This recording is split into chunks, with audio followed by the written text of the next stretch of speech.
നിങ്ങളെപ്പോഴെങ്കിലും ചിന്തിച്ചിട്ടുണ്ടോ? നമ്മളിപ്പോൾ വിദേശത്തു നിന്നൊരു സാധനം വാങ്ങി, നല്ല കാശ് കൊടുത്തു. ഇവിടെ കൊണ്ടുവരാൻ കസ്റ്റംസ് തീരുകയും ഉടച്ചു.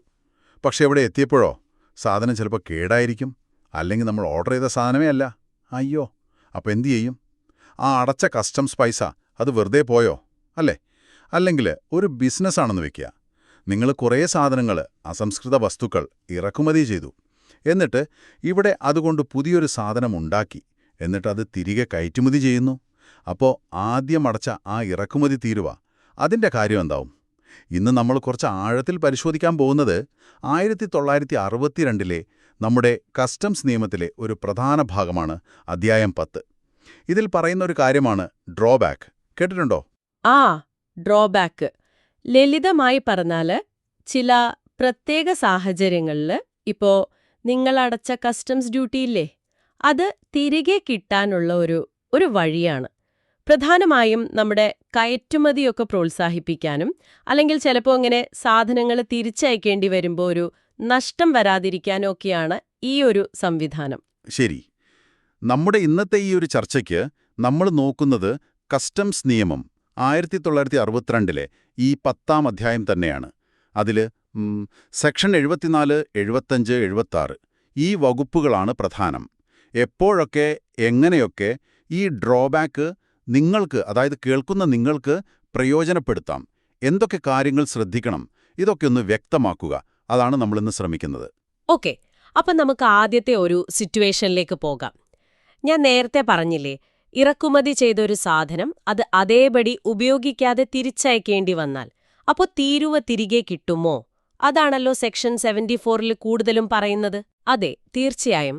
സെക്ഷൻ 74 കറക്റ്റായിട്ട് ഈയൊരു കാര്യം തന്നെയാണ് ഡീല് ചെയ്യുന്നത്. നിങ്ങളൊരു സാധനം ഇറക്കുമതി ചെയ്തു, ഡ്യൂട്ടിയൊക്കെ അടച്ചോ, എന്നിട്ട് അത് അതേപോലെ മാറ്റമൊന്നും വരുത്താതെ തിരികെ കയറ്റുമതി ചെയ്യുകയാണെങ്കിൽ അളച്ച തീരുവയുടെ ഒരു ഭാഗം, ശ്രദ്ധിക്കണം, ഒരു ഭാഗം ഡ്രോബാക്ക് ആയിട്ട് കിട്ടാൻ നിങ്ങൾക്ക് അർഹതയുണ്ട്. പക്ഷേ അതിന് ചില കണ്ടീഷൻസ് ഉണ്ട്. വെറുതെ അങ്ങ് കിട്ടില്ല, കുറച്ചു വ്യവസ്ഥകളുണ്ട്. എന്തൊക്കെയാണ് ആ പ്രധാനപ്പെട്ട വ്യവസ്ഥകൾ? ഒന്ന് പറയാമോ? പറയാം. ഒന്നാമതായിട്ട്, ആ സാധനം നിയമപരമായിട്ട് ഇന്ത്യയിലേക്ക് ഇറക്കുമതി ചെയ്ത ഒന്നായിരിക്കണം. അതായത് പ്രോപ്പർ ചാനലിലൂടെ വന്നതായിരിക്കണം. പിന്നെ അതിന്റെ കസ്റ്റംസ് തീരുവ മുഴുവനായും അടച്ചിരിക്കണം. ഓക്കെ? പിന്നെ ഇത് തിരിച്ചയക്കുമ്പോൾ കസ്റ്റംസ് ഓഫീസർക്ക് നോക്കിയാൽ മനസ്സിലാവണം, ആ, ഇത് അന്ന് വന്ന അതേ സാധനം തന്നെ, അതിൽ മാറ്റമൊന്നും വന്നിട്ടില്ല എന്ന്. അതിനൊരു ഐഡന്റിഫിക്കേഷൻ വേണം. ഓക്കെ, ഇത് എപ്പോ വേണമെങ്കിലും തിരിച്ചയച്ചാൽ മതിയോ? അതോ വല്ല സമയപരിധിയുമുണ്ടോ? ഉണ്ട്, സമയപരിധിയുണ്ട്. സാധാരണയായിട്ട് സാധനം ഇറക്കുമതി ചെയ്ത തീയതിയില്ലേ, അതുമുതൽ 2 വർഷത്തിനുള്ളിൽ തിരികെ കയറ്റുമതി ചെയ്തിരിക്കണം. അതാണ് ജനറൽ റൂൾ. 2 വർഷം? അതെ. പക്ഷേ ചില പ്രത്യേക സാഹചര്യങ്ങളിൽ വളരെ ജെനുവിനായ കാരണങ്ങളുണ്ടെങ്കിൽ ഈ 2 വർഷം എന്നുള്ള കാലാവധി നീട്ടി നൽകാൻ കേന്ദ്ര സർക്കാരിന് അധികാരമുണ്ട്. പക്ഷെ അത് എപ്പോഴും കിട്ടണമെന്നില്ല, ഒരു പ്രൊവിഷനുണ്ട് എന്ന് മാത്രം. പിന്നെ ഉപയോഗിച്ച സാധനം തിരിച്ചയച്ചാൽ കിട്ടില്ല എന്നും കേട്ടിട്ടുണ്ട്. അത് ശരിയാണോ? ഈ ഉപയോഗം എന്നതിനെ എങ്ങനെയാ കാണുന്നത്? അത് വളരെ പ്രധാനപ്പെട്ട ഒരു കണ്ടീഷനാണ്. ഇറക്കുമതി ചെയ്ത ശേഷം ആ സാധനം നിങ്ങൾ ഇവിടെ ഉപയോഗിച്ചിരിക്കരുത്. പക്ഷേ എന്താണ് ഉപയോഗം എന്നതിൽ ചിലപ്പോൾ ഒരു കൺഫ്യൂഷൻ വരാം. ഒരു ഉദാഹരണം പറഞ്ഞാൽ, ഒരു മെഷീൻ വാങ്ങി, അത് വർക്ക് ചെയ്യുന്നുണ്ടോ എന്ന് നോക്കാൻ ഒന്ന് ഓണാക്കി നോക്കി. അപ്പോഴാ മനസ്സിലായേ, ഇത് നമ്മൾ ഓർഡർ ചെയ്ത സാധനമല്ല. ആ ഒരു ടെസ്റ്റ് റൺ അതിനെ സാധാരണഗതിയിൽ ഉപയോഗമായിട്ട് കണക്കാക്കില്ല. ഓഹോ.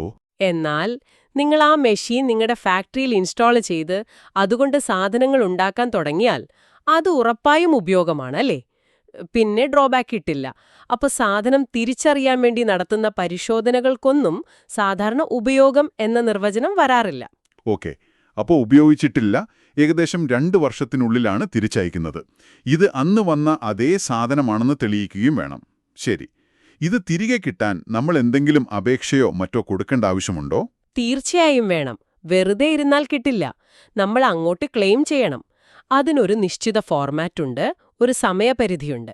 ആ പ്രൊസീജിയറൊക്കെ കൃത്യമായിട്ട് പാലിച്ചാൽ മാത്രമേ ഡ്രോബാക്ക് കിട്ടുകയുള്ളൂ. ഓട്ടോമാറ്റിക് ആയിട്ടൊന്നും വരില്ല. ശരി ശരി. ഇനി എല്ലാവരുടെയും മനസ്സിലുള്ള ചോദ്യം, എത്ര രൂപ കിട്ടും? നമ്മൾ അടച്ച ഫുൾ കസ്റ്റംസ് ഡ്യൂട്ടി തിരികെ അക്കൗണ്ടിൽ വരൂ? ഇല്ല. അവിടെയാണൊരു ട്വിസ്റ്റ്. മുഴുവനായി കിട്ടില്ല. അതാണ് സെക്ഷൻ 74ന്റെ ഒരു പ്രത്യേകത. സാധാരണയായി നിങ്ങൾ അടച്ച തീരുവയുടെ ഒരു 98% വരെയാണ് ഈ വകുപ്പ് പ്രകാരം തിരികെ കിട്ടാൻ സാധ്യത. 98%? അപ്പോൾ ബാക്കി 2%? അതെവിടെ പോയി? എന്താ അത് കൊടുക്കാത്തത്? അതിന് നിയമത്തിൽ അങ്ങനൊരു കാരണം പറയുന്നില്ല. പക്ഷെ ഒരു അനുമാനം എന്താന്ന് വെച്ചാല്, ഈ ഡ്രോബാക്ക് പ്രോസസ്സ് ചെയ്യാനൊക്കെ ഒരു ചെലവില്ലേ സർക്കാരിന്, ഒരു അഡ്മിനിസ്ട്രേറ്റീവ് കോസ്റ്റ്. ഒരു പക്ഷേ അത് കണക്കാക്കിയിട്ടാവാം ഈ 2% പിടിക്കുന്നത്. അതൊരു ഊഹം മാത്രമാണ് കേട്ടോ. എന്തായാലും മാക്സിമം 98% കിട്ടും. അതോർക്കുക. ശരി. പിന്നെ ഈ സാധനങ്ങൾ എങ്ങനെയാണ് തിരിച്ചറിയേണ്ടത്, ക്ലെയിം എങ്ങനെ കൊടുക്കണം, അതിന്റെ ടൈം ലിമിറ്റ് എന്താണ് എന്നതിലൊക്കെ കൂടുതൽ വിശദമായ റൂൾസ്, അതായത് നിയമങ്ങൾ ഉണ്ടാക്കാൻ സർക്കാരിന് അധികാരമുണ്ടെന്നും ഈ സെക്ഷൻ 74(3)ൽ പറയുന്നുണ്ട്. ഇവിടെ ഒരു ചെറിയ ടെക്നിക്കൽ കാര്യം കൂടി പറയാം. നമ്മൾ എപ്പോഴാണ് ഡ്യൂട്ടി അടച്ചത്, എപ്പോഴാണ് കയറ്റുമതി ചെയ്തത് എന്ന ഡേറ്റുകൾ പ്രധാനമാണ്. ചിലപ്പോൾ നമ്മൾ ഇറക്കുമതി ചെയ്യുമ്പോൾ ഒരു താൽക്കാലിക വിലയിരുത്തൽ, അതായത് പ്രൊവിഷണൽ അസസ്മെന്റ് ആയിരിക്കും നടന്നിട്ടുണ്ടാവുക, ഒരു താൽക്കാലിക ഡ്യൂട്ടി അടച്ചിട്ടുണ്ടാവും. അങ്ങനെയുള്ള കേസിൽ പിന്നീട് ഫൈനൽ ഡ്യൂട്ടി തീരുമാനിക്കുമ്പോഴുള്ള തുകയും തീയതിയുമൊക്കെ വെച്ചിട്ടായിരിക്കും ഡ്രോബാക്ക് കണക്കാക്കുക, സെക്ഷൻ 18 പ്രകാരം. അതുപോലെ കയറ്റുമതിയുടെ തീയതി കണക്കാക്കുന്നത് സെക്ഷൻ 16 അനുസരിച്ചാണ്, അതായത് കസ്റ്റംസ് കയറ്റുമതിക്ക് അനുമതി നൽകുന്ന ഓർഡർ തീയതി. ഇതൊക്കെ പ്രൊസീജറൽ കാര്യങ്ങളാണ്. ഓക്കെ, അപ്പം ഇറക്കുമതി ചെയ്ത സാധനം ഉപയോഗിക്കാതെ ഏകദേശം 2 വർഷത്തിനുള്ളിൽ ഇത് അതേ സാധനമാണെന്ന് തെളിയിച്ച് തിരിച്ചയച്ചാൽ, പ്രോപ്പറായിട്ട് അപ്ലൈ ചെയ്താൽ, അടച്ച ഡ്യൂട്ടിയുടെ 98% വരെ തിരികെ കിട്ടാൻ സാധ്യതയുണ്ട്. കൊള്ളാം. എന്നാൽ ഇതൊരു സാഹചര്യം. ഇനി കുറച്ചുകൂടി ചിലപ്പോൾ കോംപ്ലിക്കേറ്റഡ് ആയി തോന്നാവുന്ന, പക്ഷെ നമ്മുടെ രാജ്യത്തെ സംബന്ധിച്ച് പ്രത്യേകിച്ച് മേക്ക് ഇൻ ഇന്ത്യ പോലെയുള്ള കാര്യങ്ങളൊക്കെ വരുമ്പം വളരെ പ്രധാനപ്പെട്ട ഒരു ഏരിയയിലേക്ക് പോകാം. അതായത് നിങ്ങൾ കുറച്ച് റോ മെറ്റീരിയൽസ്, അസംസ്കൃത വസ്തുക്കൾ ഇറക്കുമതി ചെയ്യുന്നു. എന്നിട്ട് അതുകൊണ്ടിവിടെ പുതിയൊരു പ്രോഡക്റ്റ് ഉണ്ടാക്കുന്നു. എന്നിട്ട് ആ ഫൈനൽ പ്രോഡക്റ്റ് വിദേശത്തേക്ക് കയറ്റുമതി ചെയ്യുന്നു. ഇവിടെ എങ്ങനെയാണ് ഈ ഡ്രോബാക്ക് എന്ന സംഭവം വർക്ക് ചെയ്യുന്നത്? ഇതാണല്ലോ സെക്ഷൻ 75 പറയുന്നത്, അല്ലേ? അതെ, കറക്റ്റ്. സെക്ഷൻ 75 ഈ ഒരു സിനാരിയോയാണ് ഡീൽ ചെയ്യുന്നത്. ഇത് സെക്ഷൻ 74 പോലെയല്ല. ഇവിടെ ഇറക്കുമതി ചെയ്ത അതേ സാധനമല്ല തിരിച്ചു പോകുന്നത്. മറിച്ച് ആ ഇറക്കുമതി ചെയ്ത സാധനങ്ങൾ ഉപയോഗിച്ച് ഇവിടെ ഉണ്ടാക്കിയ ഒരു പുതിയ ഉൽപ്പന്നമാണ് കയറ്റുമതി ചെയ്യുന്നത്. ഇതിന്റെ പ്രധാന ലക്ഷ്യം ഞാൻ നേരത്തെ സൂചിപ്പിച്ച പോലെ നമ്മുടെ രാജ്യത്തെ കയറ്റുമതി ലക്ഷ്യമിട്ടുള്ള നിർമ്മാണത്തെ പ്രോത്സാഹിപ്പിക്കുക എന്നതാണ്. Export oriented manufacturing. അതെങ്ങനെയാണ് ഒരു പ്രോത്സാഹനമാകുന്നത്? ഒന്ന് വിശദമാക്കാമോ? തീർച്ചയായും. ഒന്ന് ആലോചിച്ചു നോക്കൂ. നിങ്ങൾ ഒരു റോ മെറ്റീരിയൽ ഇറക്കുമതി ചെയ്യുമ്പോൾ ഡ്യൂട്ടി അടയ്ക്കുന്നു, അല്ലേ? ആ ഡ്യൂട്ടി സ്വാഭാവികമായും നിങ്ങൾ ഉണ്ടാക്കുന്ന ഫൈനൽ പ്രോഡക്റ്റിന്റെ കോസ്റ്റിന്റെ ഭാഗമാകും, അതിന്റെ വിലയിൽ വരും. നിങ്ങൾ ആ സാധനം ഇന്ത്യയിൽ തന്നെയാണ് വിൽക്കുന്നതെങ്കിൽ ഓക്കെ. പക്ഷെ നിങ്ങളത് വിദേശത്തേക്ക് കയറ്റുമതി ചെയ്യുമ്പോഴോ ഈ ഡ്യൂട്ടിയുടെ ഒരു ഭാരം കൂടി നിങ്ങളുടെ പ്രോഡക്റ്റിന്റെ വിലയിൽ വരും. അപ്പോൾ അന്താരാഷ്ട്ര മാർക്കറ്റിൽ മറ്റ് രാജ്യങ്ങളിലെ ഉൽപ്പന്നങ്ങളുമായി മത്സരിക്കുമ്പോൾ നിങ്ങൾക്ക് വില കൂടുതൽ കാരണം ഒരു ബുദ്ധിമുട്ടുണ്ടാവാം. അപ്പോൾ സർക്കാർ പറയുകയാണ്, ഓക്കെ, നിങ്ങൾ ഈ ഇമ്പോർട്ട് ചെയ്ത സാധനം വെച്ച് ഇവിടെ പ്രോഡക്റ്റ് ഉണ്ടാക്കി എക്സ്പോർട്ട് ചെയ്യുകയാണെങ്കിൽ ആ റോ മെറ്റീരിയലിനെ നിങ്ങൾ അടച്ച ഡ്യൂട്ടി ഞങ്ങൾ ഡ്രോബാക്ക് ആയിട്ട് തിരികെ തരാം. കൊള്ളാം. അപ്പോ എന്തു പറ്റും? നിങ്ങളുടെ പ്രോഡക്റ്റിന്റെ കോസ്റ്റ് കുറയും. നിങ്ങൾക്ക് അന്താരാഷ്ട്ര മാർക്കറ്റിൽ കുറഞ്ഞ വിലയ്ക്ക് വിൽക്കാൻ പറ്റും. കൂടുതൽ മത്സരക്ഷമത കിട്ടും. അപ്പോൾ ഇത് വെറുമൊരു റീഫണ്ട് എന്നതിലുപരി ഇന്ത്യൻ നിർമ്മാതാക്കൾക്ക് ഗ്ലോബൽ മാർക്കറ്റിൽ ഒരു ഫുട് ഹോൾഡ് കിട്ടാനുള്ള ഒരു സ്ട്രാറ്റജിക് ടൂൾ കൂടിയാണ്. ഇത് വളരെ നല്ലൊരു കാര്യമാണല്ലോ. ഇതിനും അപ്പോൾ കണ്ടീഷൻസ് കാണുമല്ലോ, അല്ലേ? സെക്ഷൻ 74 പോലെ. തീർച്ചയായും. വ്യവസ്ഥകളില്ലാതെ ഒന്നുമില്ലല്ലോ. പ്രധാനമായിട്ടും ഈ ഇറക്കുമതി ചെയ്ത സാധനം ഉപയോഗിച്ച് ഇന്ത്യയിൽ വെച്ച് എന്തെങ്കിലും ഒരു മാനുഫാക്ചറിംഗ് അല്ലെങ്കിൽ പ്രോസസ്സിംഗ് അല്ലെങ്കിൽ അതുപോലത്തെ എന്തെങ്കിലും ഒരു ഓപ്പറേഷൻ നടന്നിരിക്കണം. അങ്ങനെ ഉണ്ടാക്കിയ ആ ഫൈനൽ പ്രോഡക്റ്റ് നിശ്ചിത സമയത്തിനുള്ളിൽ കയറ്റുമതി ചെയ്യണം. പിന്നെ ഏറ്റവും പ്രധാനപ്പെട്ട കാര്യം, എല്ലാ പ്രോഡക്റ്റിനും ഈ ആനുകൂല്യം കിട്ടില്ല. സർക്കാർ ഒരു നോട്ടിഫിക്കേഷൻ ഇറക്കണം.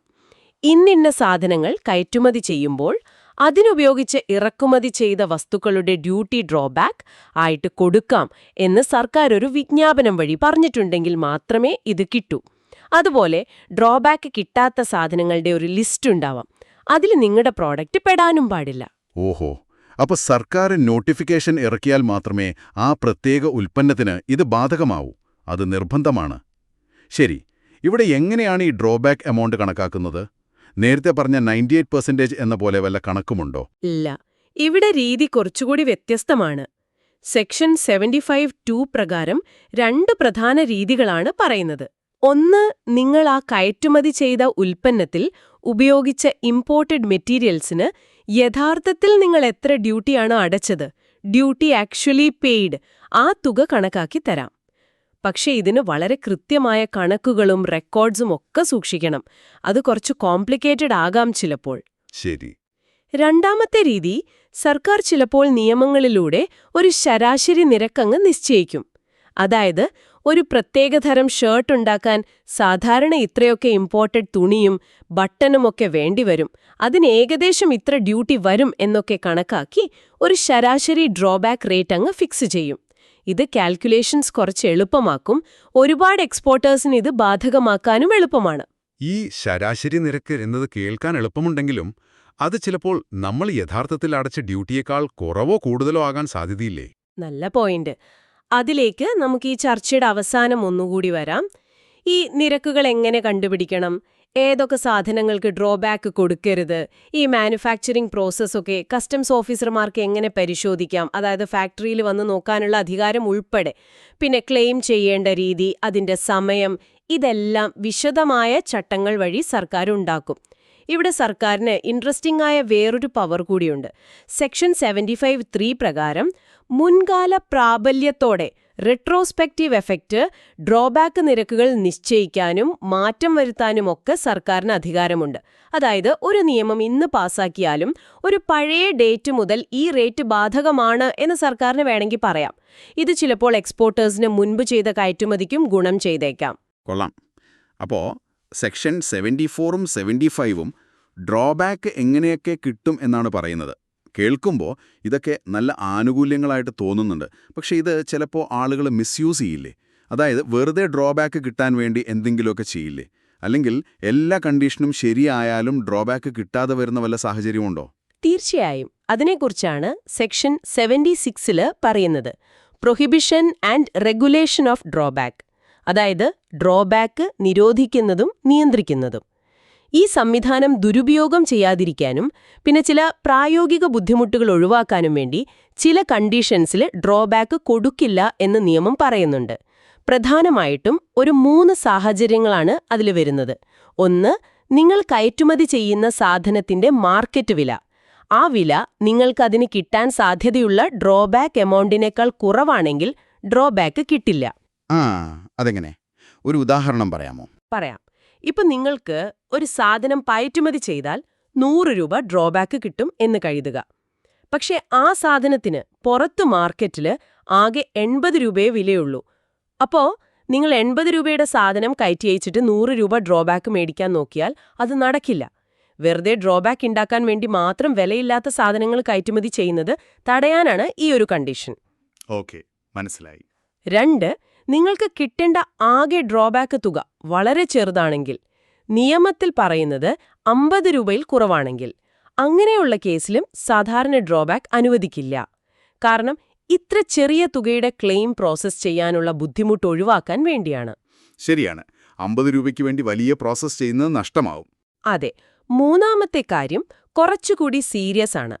ഇപ്പൊ നിങ്ങൾ കയറ്റുമതി ചെയ്യുന്ന ഒരു സാധനം അത് കള്ളക്കടത്തായിട്ട് സ്മഗിൾഡ് ബാക്ക് ഇന്ത്യയിലേക്ക് തന്നെ തിരികെ കൊണ്ടുവരാൻ നല്ല സാധ്യതയുണ്ട് എന്ന് സർക്കാരിന് തോന്നുകയാണെങ്കിൽ, അങ്ങനെയുള്ള സാധനങ്ങളുടെ ഡ്രോബാക്ക് പൂർണ്ണമായും നിരോധിക്കാൻ സർക്കാരിന് അധികാരമുണ്ട്. അല്ലെങ്കിൽ വളരെ കർശനമായ വ്യവസ്ഥകൾ വെച്ചിട്ട് നിയന്ത്രണങ്ങളോടെ റെസ്ട്രിക്ഷൻസ് ആൻഡ് കണ്ടീഷൻസ് മാത്രം അനുവദിക്കാം. ഇതിനെക്കുറിച്ച് സർക്കാരിന് നോട്ടിഫിക്കേഷൻ ഇറക്കാം. ഓക്കെ, അപ്പോൾ ചിത്രം ഏകദേശം വ്യക്തമായി. സെക്ഷൻ 74 ഉണ്ട്, ഇമ്പോർട്ട് ചെയ്ത സാധനം അതേപടി തിരിച്ചയക്കുമ്പോൾ കിട്ടുന്നത്. പിന്നെ സെക്ഷൻ 75, ഇമ്പോർട്ടഡ് സാധനം വെച്ച് പുതിയതുണ്ടാക്കി കയറ്റുമതി ചെയ്യുമ്പോൾ കിട്ടുന്നത്. പിന്നെ സെക്ഷൻ 76, ചില സാഹചര്യങ്ങളിൽ ഡ്രോബാക്ക് കിട്ടില്ല എന്നും പറയുന്നു. നമ്മളിത് ഇത്രയും വിശദമായി സംസാരിച്ചല്ലോ. ഇത് കേൾക്കുന്ന ഒരാൾക്ക് അതൊരു സാധാരണ വ്യക്തിയാവാം, അല്ലെങ്കിൽ ഒരു ബിസിനസ്സുകാരനാവാം. ഇതെങ്ങനെയാണ് പ്രയോജനപ്പെടുന്നത്? ഇതൊക്കെ അറിഞ്ഞിരിക്കേണ്ട കാര്യം തന്നെയാണോ? തീർച്ചയായും വളരെ അത്യാവശ്യമാണ്. പ്രത്യേകിച്ച് ഇമ്പോർട്ട് എക്സ്പോർട്ട് ബിസിനസ് ചെയ്യുന്നവരെ സംബന്ധിച്ചിടത്തോളം ഇത് വളരെ വളരെ പ്രധാനപ്പെട്ടതാണ്. ഈ സെക്ഷൻ 75 പ്രകാരമുള്ള ഡ്രോബാക്ക് ഉണ്ടെന്നറിയുന്നത് അവരുടെ പ്രോഡക്റ്റിന് വിലയിടുന്നതിനെ പ്രൈസിംഗ് സ്ട്രാറ്റജി വരെ സ്വാധീനിക്കും. കാരണം കോസ്റ്റ് കുറയുമല്ലോ, അതവരുടെ ഗ്ലോബൽ കോമ്പറ്റീറ്റീവ്നെസ് കൂട്ടും. പിന്നെ ഡ്രോബാക്ക് കിട്ടുമ്പോൾ ഒരു ക്യാഷ് ഫ്ലോ ഉണ്ടാകും. പ്രവർത്തന മൂലധനം, വർക്കിംഗ് ക്യാപിറ്റൽ കൂടും. കാരണം മുടക്കിയ പൈസയുടെ ഒരു ഭാഗം തിരികെ വരികയാണല്ലോ. സാധാരണ വ്യക്തികളെ സംബന്ധിച്ചോ? നമ്മൾ തുടക്കത്തിൽ പറഞ്ഞ ലാപ്ടോപ്പിന്റെ കാര്യം പോലെ. അതെ, വ്യക്തികൾക്കൊരുപക്ഷേ സെക്ഷൻ 74 ആയിരിക്കും കൂടുതൽ പ്രസക്തമാവുക. നിങ്ങൾ വലിയ വില കൊടുത്ത് ഒരുപാട് കസ്റ്റംസ് ഡ്യൂട്ടിയൊക്കെ അടച്ച് ഒരു സാധനം വാങ്ങി, ഒരു ക്യാമറയോ ലാപ്ടോപ്പോ. കിട്ടിയപ്പോൾ അത് കേടാണ്, അല്ലെങ്കിൽ നിങ്ങൾ വിചാരിച്ചതല്ല. നിങ്ങളത് ഉപയോഗിക്കാതെ കൃത്യസമയത്തിനുള്ളിൽ, അതായത് 2 വർഷത്തിനുള്ളിൽ രേഖകളോടെ തിരിച്ചയക്കുകയാണെങ്കിൽ ഈ പറഞ്ഞ 98% വരെ ഡ്യൂട്ടി തിരികെ ക്ലെയിം ചെയ്യാം. ഇത് പല സാധാരണക്കാർക്കും അറിയാത്തൊരു കാര്യമാണ്. ആ പൈസ പോയി എന്ന് വിചാരിച്ച് മിണ്ടാതിരിക്കും. അതിനർത്ഥം ഈ ഡോക്യുമെന്റേഷൻ വളരെ പ്രധാനമാണ്, അല്ലേ? അതായത് ഇറക്കുമതി ചെയ്തപ്പോൾ കിട്ടിയ ബിൽ ഓഫ് എൻട്രി, ഡ്യൂട്ടി അടച്ച ചലാൻ, തിരിച്ചയക്കുമ്പോഴുള്ള ഷിപ്പിംഗ് ബിൽ അല്ലെങ്കിൽ കൊറിയർ റെസീറ്റ്, സാധനം ഉപയോഗിച്ചിട്ടില്ല എന്നതിനെന്തെങ്കിലും തെളിവ്. ഇതൊക്കെ കൃത്യമായിട്ട് സൂക്ഷിച്ചില്ലെങ്കിൽ ചിലപ്പോൾ ചെറിയൊരു കാര്യത്തിന് ക്ലെയിം തള്ളിപ്പോകാം. വളരെ ശരിയാണ്. ഡ്രോബാക്ക് എന്നത് നമ്മുടെ ഒരു റൈറ്റ് അല്ല, അതൊരു ബെനിഫിറ്റാണ്. നിയമം പറയുന്ന എല്ലാ കണ്ടീഷൻസും പ്രൊസീജറും നമ്മൾ പാലിച്ചാൽ മാത്രം കിട്ടുന്ന ഒന്ന്. അതുകൊണ്ട് റെക്കോർഡ് കീപ്പിംഗ്, അപ്ലിക്കേഷൻ സബ്മിറ്റ് ചെയ്യാനുള്ള ടൈം ലൈൻ പാലിക്കുക, ഇതിലൊക്കെ വളരെ ശ്രദ്ധ വേണം. ഒരു ചെറിയ അശ്രദ്ധ മതി കിട്ടാനുള്ള കാശ് കിട്ടാതെ പോകാൻ. ഇവിടെ ഇതുമായി ബന്ധപ്പെട്ട വേറൊരു കാര്യം കൂടി ഓർക്കുന്നത് നല്ലതാണ്. കസ്റ്റംസ് നിയമത്തിൽ വെയർഹൌസിംഗ് എന്നു പറയുന്നൊരു ഭാഗമുണ്ട്. അതായത് ഇമ്പോർട്ട് ചെയ്യുന്ന സാധനങ്ങൾ ഡ്യൂട്ടി അടയ്ക്കാതെ തന്നെ കസ്റ്റംസിന്റെ നിയന്ത്രണത്തിലുള്ള വെയർഹൌസിൽ സൂക്ഷിക്കാം. ഇങ്ങനെ സൂക്ഷിച്ച സാധനങ്ങൾ പിന്നീട് അവിടുന്ന് നേരെ കയറ്റുമതി ചെയ്താൽ അത് സെക്ഷൻ 69 പ്രകാരം അതിന് നമ്മൾ ഇമ്പോർട്ട് ഡ്യൂട്ടി അടയ്ക്കുന്നില്ല. അപ്പോൾ പിന്നെ ഡ്രോബാക്കിന്റെ ആവശ്യമില്ല. എന്നാൽ വെയർഹൌസിൽ നിന്ന് ഡ്യൂട്ടി അടച്ച് നമ്മുടെ ആവശ്യത്തിന് പുറത്തെടുത്ത് ക്ലിയറൻസ് ഫോർ ഹോം കൺസംഷൻ പിന്നീട് അത് തിരിച്ചയക്കുകയാണെങ്കിൽ സെക്ഷൻ 74 ബാധകമാവാം. അതുപോലെ ചിലപ്പോൾ വെയർഹൌസിൽ വെച്ച് തന്നെ ചില മാനുഫാക്ചറിംഗ് ഓപ്പറേഷൻസ് നടത്താൻ അനുമതിയുണ്ട്. അത് സെക്ഷൻ 65. അങ്ങനെ ഉണ്ടാക്കുന്ന പ്രോഡക്റ്റ് കയറ്റുമതി ചെയ്യുമ്പോൾ ഡ്രോബാക്ക് കിട്ടുമോ എന്നതിനും അതിൻ്റേതായ റൂൾസുണ്ട്. അപ്പോൾ ഈ ഡ്രോബാക്ക് നിയമങ്ങൾ ഒറ്റയ്ക്ക് നിൽക്കുന്നതല്ല, കസ്റ്റംസ് നിയമത്തിലെ മറ്റു ഭാഗങ്ങളുമായി ബന്ധപ്പെട്ട് കിടക്കുന്നതാണ് എന്നും ഓർക്കണം. അതിൻ്റെതായ വ്യവസ്ഥകളും നടപടിക്രമങ്ങളും പാലിച്ചേ മതിയാവൂ, അല്ലെങ്കിൽ ഈ പറഞ്ഞ ആനുകൂല്യം കിട്ടില്ല. അതെ, അതാണതിന്റെ കാതൽ. നമ്മൾ അടച്ച കസ്റ്റംസ് ഡ്യൂട്ടി ചില പ്രത്യേക സാഹചര്യങ്ങളിൽ, അതായത് ഉപയോഗിക്കാതെ തിരിച്ചയക്കുമ്പോഴോ അല്ലെങ്കിൽ കയറ്റുമതി ചെയ്യുന്നൊരു പ്രോഡക്റ്റിൽ ഉപയോഗിക്കുമ്പോഴോ ഭാഗികമായോ ചിലപ്പോൾ പൂർണ്ണമായോ തിരികെ കിട്ടാനുള്ള ഒരു സാധ്യതയാണ് ഡ്രോബാക്ക്. പക്ഷേ ഇതൊരു സാധ്യത മാത്രമാണ്. അത് യാഥാർത്ഥ്യമാവണമെങ്കിൽ നിയമത്തിന്റെ ചട്ടക്കൂടിനുള്ളിൽ നിന്ന് കൃത്യമായ നടപടിക്രമങ്ങൾ പാലിച്ചു മുന്നോട്ടു പോകണം. സർക്കാർ ഇടയ്ക്കിടെ ഇറക്കുന്ന നോട്ടിഫിക്കേഷനുകളും റൂൾസും ശ്രദ്ധിക്കുകയും വേണം. നമ്മൾ നേരത്തെ സംസാരിച്ച സെക്ഷൻ 75ലെ ശരാശരി നിരക്കില്ലേ, ആവറേജ് റേറ്റ്, അതിലേക്ക് ഒന്നുകൂടി വരാം. സർക്കാർ ഒരു ആവറേജ് ഡ്രോബാക്ക് റേറ്റ് നിശ്ചയിക്കാൻ സാധ്യതയുണ്ടെന്ന് പറഞ്ഞല്ലോ. അതെ, അത് നമ്മളെ ശരിക്കും ഒരു പ്രധാനപ്പെട്ട ചിന്തയിലേക്ക് കൊണ്ടുപോകുന്നുണ്ട്. ഈ ശരാശരി നിരക്ക് ഇതെങ്ങനെയായിരിക്കും സർക്കാർ കണ്ടുപിടിക്കുക? ഒന്ന് ആലോചിച്ചു നോക്കൂ. ഒരു തരം ഷർട്ട് ഉണ്ടാക്കാൻ തന്നെ പലതരം തുണി ഉപയോഗിക്കാം, പലതരം ബട്ടൺസ് ഉപയോഗിക്കാം, നൂലുകൾ ഉപയോഗിക്കാം. ഇതിൻ്റെയൊക്കെ വിലയും അതിനടച്ച ഇറക്കുമതി തീരുവയും ഓരോ നിർമ്മാതാവിനും വ്യത്യസ്തമായിരിക്കാം. അപ്പോൾ സർക്കാർ ഒരു ശരാശരി നിരക്ക് നിശ്ചയിക്കുമ്പോൾ അത് ശരിക്കും ഒരു ശരാശരി മാത്രമായിരിക്കും. അപ്പോൾ നിങ്ങളൊരു എക്സ്പോർട്ടർ ആണെങ്കിൽ ചിലപ്പോൾ നിങ്ങൾ ശരിക്കും അടച്ച ഡ്യൂട്ടിയേക്കാൾ കുറഞ്ഞ ഒരു തുകയായിരിക്കാം ഈ ശരാശരി നിരക്ക് പ്രകാരം നിങ്ങൾക്ക് ഡ്രോബാക്കായി കിട്ടുന്നത്. അല്ലെങ്കിൽ തിരിച്ച് സംഭവിക്കോ? നിങ്ങൾ അടച്ചതിനേക്കാൾ അല്പം കൂടുതൽ കിട്ടാൻ വല്ല സാധ്യതയുണ്ടോ? ഈ ശരാശരി നിരക്ക് നിശ്ചയിക്കുന്നതിലെ ഒരു കൃത്യത അല്ലെങ്കിൽ സുതാര്യത അതൊരു കയറ്റുമതിക്കാരനെ എങ്ങനെ ബാധിക്കാം? അവരുടെ ലാഭത്തെ, ബിസിനസ്സിനെ? ഇതൊരു ആഴത്തിൽ ചിന്തിക്കേണ്ട കാര്യം തന്നെയല്ലേ?